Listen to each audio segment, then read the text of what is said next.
السلام علیکم ناظرین، اس ایپیسوڈ کے آغاز میں ہم دیکھتے ہیں خاتون وزیر کے پاس آتی ہے اور کہتی ہے آپ نے مجھے یاد فرمایا پھر سے۔ وزیر کہتا ہے تمہاری قسم سچ ثابت ہوئی ہے، خلیفہ کی زوجہ بھی تمہیں گانے پر مجبور نہیں کر پائی۔ خاتون کہتی ہے میرے آزاد ہونے کے باوجود جب تک مجھ سے قیدیوں جیسا سلوک کیا جائے گا تب تک ایسا ہی رہے گا۔ وزیر کہتا ہے میں تمہیں بتا چکا ہوں، سابقہ وزیر شاہ ویرے سے کیا جانے والا معاہدہ اس کے ساتھ تھا، میرے ساتھ نہیں، مگر اب وہ نہیں ہے۔ کتنے دکھ کی بات ہے نا، میں تمہیں محل میں اپنی ذمہ داریوں کی ادائیگی کا موقع دے رہا ہوں اور بدلے میں جب میں چاہوں گا تب میرے لیے گانا ہوگا۔ خاتون کہتی ہے کبھی نہیں، میرے اب تک یہاں پر کھڑے ہونے کا واحد سبب آپ کی جانب سے معصوم بچی کو مارنے کی دھمکی ہے۔ یہ سر زبردستی کرنے والوں کے سامنے کبھی نہیں جھکا ہے، لیکن میں جانتی ہوں کہ آپ ایک ایسے مجرم ہیں جو کہ پلک جھپکے بغیر کسی بھی قسم کا حکم جاری کر سکتے ہیں۔ وزیر مسکرا کر کھڑا ہوتا ہے اور ایک شربت ڈال کر اس کے پاس آتا ہے اور کہتا ہے یہ لو، اپنی زہریلی زبان کو میٹھا کر لو۔ خاتون کوئی جواب نہیں دیتی۔ وزیر کہتا ہے درگام کی شربت کو نہ کہہ دیا ہے، دعوت میں گانے سے انکار کر دیا ہے، اپنی مانی کرنے جا رہی ہو۔ اتنے میں ہی وہ وہاں پر شربت کو پھینک دیتا ہے۔ خاتون کہتی ہے افسوس ہے، عظیم الشان مصر کا وزیر اپنی طاقت ایک عام عورت پر چلانا ظاہر کر رہا ہے۔ جو کرنا ہے کر لو، میری آواز آزاد ہے، اسے نہ کوئی قید کر سکتا ہے اور نہ ہی کوئی کر سکے گا۔ جس کے بعد خاتون روانہ ہوتی ہے اور پھر قدس کا منظر دکھایا جاتا ہے۔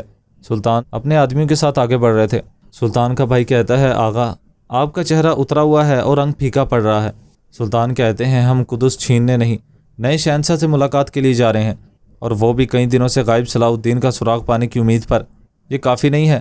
جس کے بعد ہم مسلسل آگے بڑھنے لگتے ہیں۔ ادھر دوسری جانب ہم دیکھتے ہیں ایک شہنشاہ آتا ہے۔ کمانڈر کہتا ہے آپ کو خوش آمدید مائلز، آپ نے دعوت دے کر عزت بخشی، میرے لیے شرف کی بات ہے۔ شہنشاہ مائلز کہتا ہے تم صرف میرے ہم سفر ہی نہیں بلکہ شہنشاہ بننے کے اس سفر میں بے شمار مشکلات پر قابو پانے کا سبب بننے والے میرے دوست بھی ہو۔ مائلز کہتا ہے میں نے تو بس اپنی ذمہ داریاں پوری کی ہیں شہنشاہ، اور ولیم کو بھی یہی بات بتا رہا تھا، ذمہ داری سب سے اہم ہے میرے لیے۔ شہنشاہ کہتا ہے اسی لیے میرے تخت نشینی کی تقریب کا انتظار کیے بغیر مصر روانہ ہو جاؤ، اور میرے سر پر تاج کا ٹکا رہنا تم سے منسلک ہے مائلز۔ وزیر درگام کے پیچھے ہٹنے سے پہلے ہمیں وہاں پر پہنچنا ہی ہوگا۔ مائلز کہتا ہے یقیناً شہنشاہ معظم۔ دوسرا آدمی کہتا ہے اس ذمہ داری کا مشکل ترین حصہ زنگیوں سے کی گئی ہماری صلح کو زنگیوں سے خطرے میں ڈالے بغیر ادا کرنا ہے۔ شہنشاہ کہتا ہے فی الحال مائلز سلطان نور الدین کو ناراض کرنا میری آخری خواہش ہوگی۔ مائلز کہتا ہے جو حکم شہنشاہ معظم، میں آپ کو شرمندگی سے دوبارہ دوچار نہیں کروں گا۔ شہنشاہ کہتا ہے خداوند تمہاری مدد کرے۔ جس کے بعد وہ وہاں سے روانہ ہوتا ہے اور پھر قاہر کا منظر دکھایا جاتا ہے۔ ایک بہت بڑا میدان سج چکا تھا، تمام خواتین تمام لوگ وہاں پر موجود تھے۔ وہاں پر کوئی تقریب ہونے والی تھی، وہاں پر جشن ہو رہا تھا، آگ جلائی جا رہی تھی، رقص کیے جا رہے تھے، سب لوگ بیٹھے ہی سب کچھ دیکھ رہے تھے اور تالیاں بجا کر ان کی حوصلہ افزائی کر رہے تھے۔ ادھر دوسری جانب بہت سے قیدیوں کو وہاں پر مختلف قسم کے لباس پہنائے جا رہے تھے، جس میں صلاح الدین اور اس کا دوست بھی موجود تھے۔ صلاح الدین کہتا ہے ہمیں کس سے لڑنا ہوگا؟ آدمی باہر کی جانب دیکھتا ہے اور کہتا ہے ان جوشیلے سپاہیوں سے جو کہ تمہارا انتظار کر رہے ہیں، اور ان کی حرکتوں پر مت جاؤ، یہ تو بس اداکاری کر رہے ہیں۔ ادھر دوسری جانب شہنشاہ بھی ایک بچے کے ساتھ موجود تھا۔ کمانڈر آ کر کہتا ہے شہنشاہ معظم، چرچوں میں تمام تیاریاں مکمل ہو چکی ہیں اور لوزینہ کی گائی ذمہ دار بھی سپاہیوں سمیت پہنچ چکے ہیں، آپ کی خدمت میں حاضر ہونے کی اجازت چاہتے ہیں۔ شہنشاہ کہتے ہیں آنے دو۔ بچہ کہتا ہے بابا، لوشینہ کی گائیوں کے بارے میں تمام داستانیں سچ ہیں کیا؟ شہنشاہ کہتا ہے کیسی داستانیں؟ بچہ کہتا ہے یعنی کہ نہتہ 100 آدمیوں سے ایک تلوار کے ساتھ لڑ پڑے تھے، کیا یہ سب کچھ سچ ہے؟ شہنشاہ کہتا ہے پتہ نہیں، لیکن جاننے کی کوشش کریں گے، چلو۔ ادھر دوسری جانب ہم ایک شخص کو دیکھتے ہیں جو کہ شہنشاہ کے پاس آتا ہے۔ شہنشاہ اس کو خوش آمدید کہتا ہے۔ لارڈ گائے کہتا ہے میں آپ کے پاس پوپ کا سلام لے کر آیا ہوں۔ شہنشاہ کہتا ہے ہم پوپ کے سلاموں اور نیک خواہشات کے احسان مند ہیں۔ لارڈ گائے کہتا ہے میں بھی پوپ کی خدمت گار کے طور پر قدس کی خدمت کو آپ کے لیے اعزاز سمجھتا ہوں۔ اتنے میں ہی ایک اور وزیر آ کر کہتا ہے شہنشاہ نور الدین زنگی قدس کی جانب آ رہا ہے۔ شہنشاہ دیکھ کر کہتا ہے یہ تو بہت ہی بہترین ہے، تو اس سے تقریب میں شامل ہونے کا فیصلہ کر ہی لیا ہے، اپنے آدمیوں کے ساتھ فوراً شہر سے باہر جاؤ اور ان کا استقبال کرو۔ وزیر کہتا ہے جناب سلطان اپنے قافلے کے ساتھ نہیں بلکہ اپنی فوج کے ساتھ آ رہا ہے۔ یہ سن کر شہنشاہ کافی حیران ہوتا ہے اور کہتا ہے کیا فوج کے ساتھ؟